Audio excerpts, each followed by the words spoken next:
চরমোনাই পীর যে মাথা মোটা এটা আবারও প্রমাণ করলো।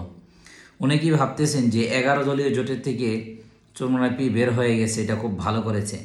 ভাই, যেই দলটা গত 50 বছর রাজনীতি করে এখন পর্যন্ত একটা সাধারণ এমপি পর্যন্ত হয়নি।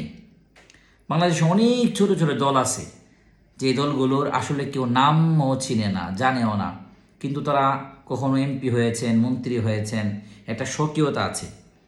এই যে চরমোনাই পীর সাহেবের দল ইসলামী শাসনতন্ত্র আন্দোলন, যদিও এটা অন্য জায়গা থেকে চুরি করে নেওয়া, ওইদিকে আমি যাচ্ছি না, কিন্তু এই যে দলটা চরমোনাই পীর সাহেবের যে দল, এই গত 50 বছর ওরা কী করছে? একটা এমপি পর্যন্ত হতে পারে নাই। যেই দলটা একটা এমপি হয় নাই, তারা 100 আসন কিভাবে চায়? আপনি কখনো প্রশ্ন করেছেন? বলছে 47টা আসন। এখন আবার নতুন কথা শুরু হয়েছে যে আসলে তারা শাসনের জন্য, এখন আবার নতুন কথা শুরু হয়েছে যে তারা আসনের জন্য মূলত এটা করে নাই, আদর্শিক জায়গা থেকে এটা করেছে। বা আপনাদেরকে আজকে সকালবেলা যদি 100 আসন জামাত ছেড়ে দিত, তাহলে আপনারা তো এগুলো নিয়ে নিতেন। তখন আপনার আদর্শ কোথায় ছিল? আদর্শের নামে একটা ধরনের বাটপাড়ি শুরু হয়েছে। এখন দেখার পালা কি জানেন? একা একা নির্বাচন করে চরমোনাই পীর সাহেব কটা সিট পাই, একা একা নির্বাচন করলে কয়টা সিট পায়।